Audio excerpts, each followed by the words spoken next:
If you want the truth, men, domestic violence. I was in the wrong place at the wrong time. Their only way out is by killing them. I don't feel I'm being punished, I feel like I'm being helped. I started smoking weed, and from weed I then went on to heroin. If I hadn't have come to prison, I'd have been dead myself. It saved me. I was committing offences for my partner so that he wouldn't start being violent with me. I was using all through prison. Every day for me was just a party. I could be dead. It could be worse. I could be doing life.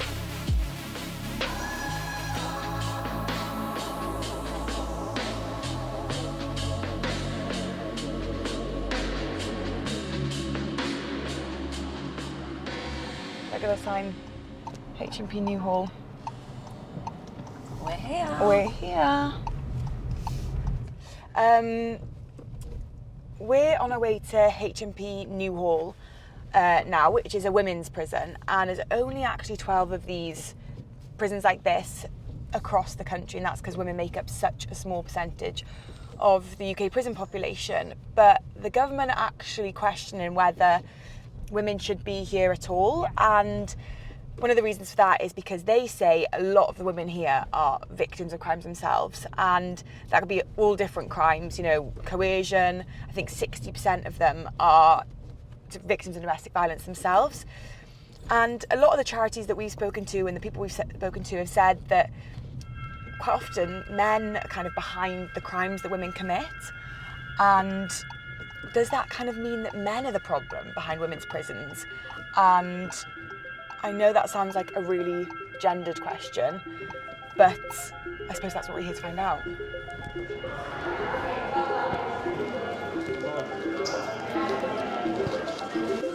Hello. Hiya. Nice to meet you. I'm Anwen. Nice to meet you. This is Ellie. So if you don't mind sitting on this black chair, and I'll sit opposite you there, if that's okay. And you don't have to, but do you mind sharing why you're in here?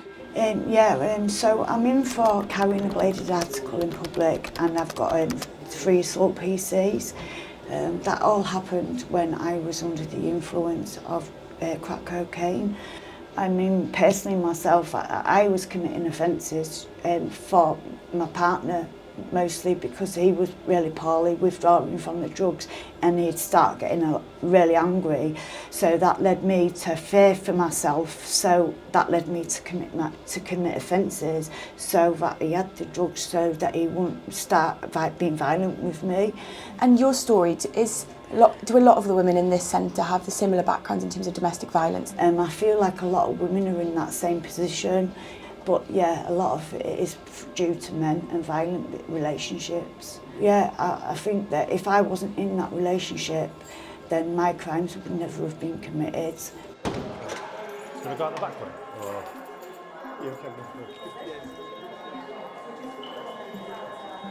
Will come in on their first night. Yeah. This is where they'll come.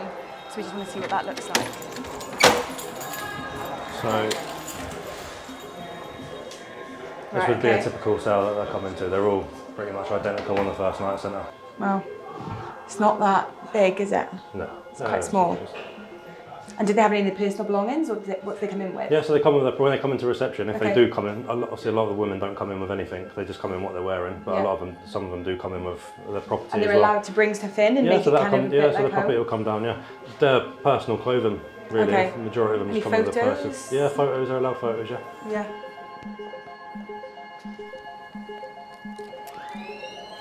Men aren't always behind the reason women commit crimes, but Jane's story is one that's shared often.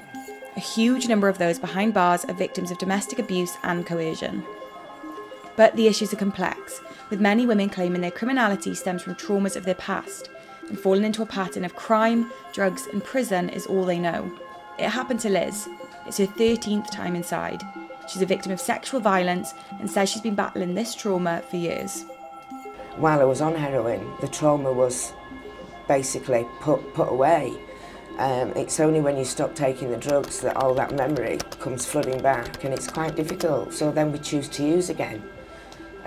Whereas on here, they're actually dealing with the trauma. They've always been very short sentences, 3 to 6 months, for petty shoplifting, because that's how I funded my addiction. I've never done prostitution, I've never robbed anybody, I've never hurt anybody, but I have gone into shops and stolen. coats and clothes to sell to fund my addiction, and I don't, you know, ever deny that. That's what I did.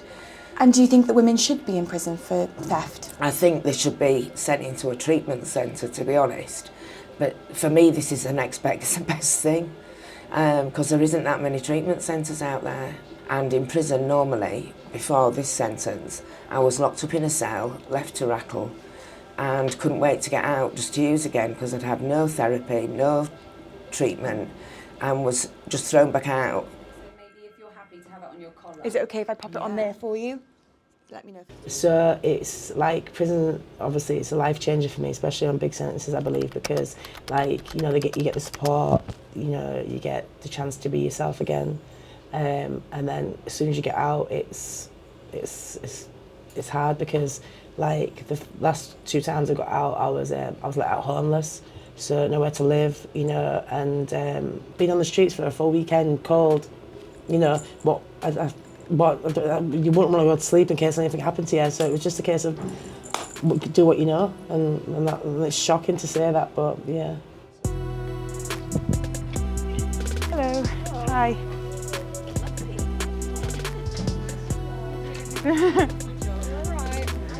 Hello. Mind just sharing, you don't have to, but what it was that you originally came in for? Yeah, Section 18, murdering with intent. And was that under the influence? Yeah, I wouldn't dream of doing it if I wasn't under the influence. And I don't know why I did it, I've got no explanation. There was nothing, he didn't do anything to me. I just did it. But if I hadn't have come to prison, I'd have been dead myself. So it saved me, because I've now got off the drink, I've had therapy since I've been here. I've just changed my life. So in a way, I came here for a reason. It's not a good one, but yeah, it saved me. The prison's been good for you? Yeah. We've just finished in New Hall, and I don't know if it was really what I expected. I had no expectations really, I don't know if you were the same. What shocked me though was that how positive like the kind of women were. They seemed really resilient, and lots of them said that it was life-changing or saved their lives even. They would have been dead if they weren't in prison. Obviously, it's not one size fits all. Lots of the women said it was shit, there was things they didn't like about it, and they all don't want to be there. But like, yeah, they can cater it as much as possible to these women, but at the same time, these women have such complex and different needs. Like the governor even. Yeah, we spoke to the governor, and he kind of said himself that prison can do what it can do, but once they get out into the community, that's where kind of the next step is, and there needs to be something to kind of keep these women out of prisons, and at the moment they just don't have that. So we're going to go to one of the alternative places tomorrow, and kind of, which is maybe the new answer to women's prisons, but I guess we'll see if that's really a solution to reoffending or not. Right, we've got a long drive now. They get off the bus, they're greeted with tea, coffee and biscuits. We also provide sports and fitness designed for a trauma-informed setting to actually provide the best opportunities.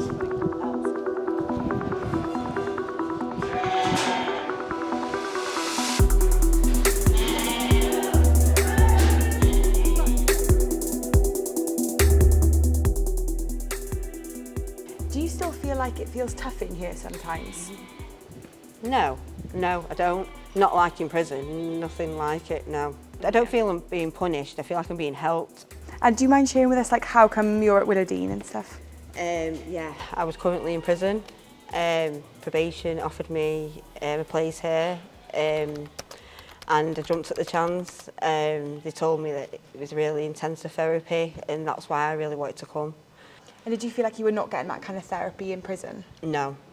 No, you waited, like, you could wait months to be seen, and then you get put behind your door, and yeah, you're just locked up most of the time, so you really get depressed in there, you don't feel like you're getting anywhere, you know that you're just going to leave there with basically nothing, you're back where you started, whereas here, they work with you. Is it alright if I pop in the front with you, Matt, if that's okay? I just wondered if you could like talk to us about how successful this is. I know you've mentioned the stats before, but what kind of is the success rate with reoffending?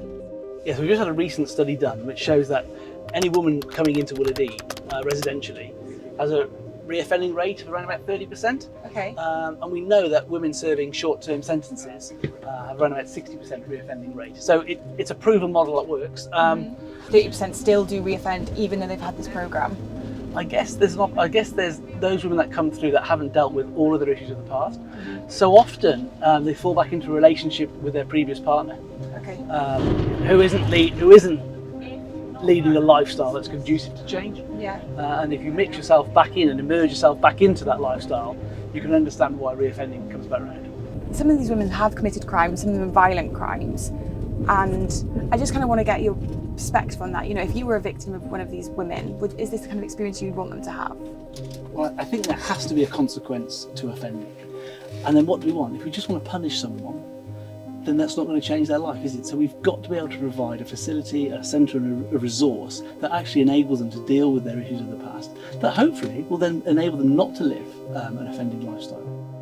Amazing, thank you. Sorry, everyone. Oh, quite quiet there. Yeah, I Thanks, know, everyone. sorry.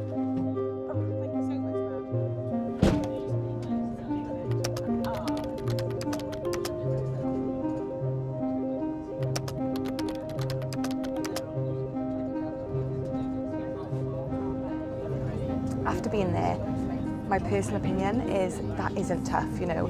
They've got the farm, they can go on their phones, they can watch Love Island, they can read books. But then, on the other hand, there's a mental toughness there. They said, you know, they've had to work through things, they have to go to therapy, and there's like a programme that they have to engage with.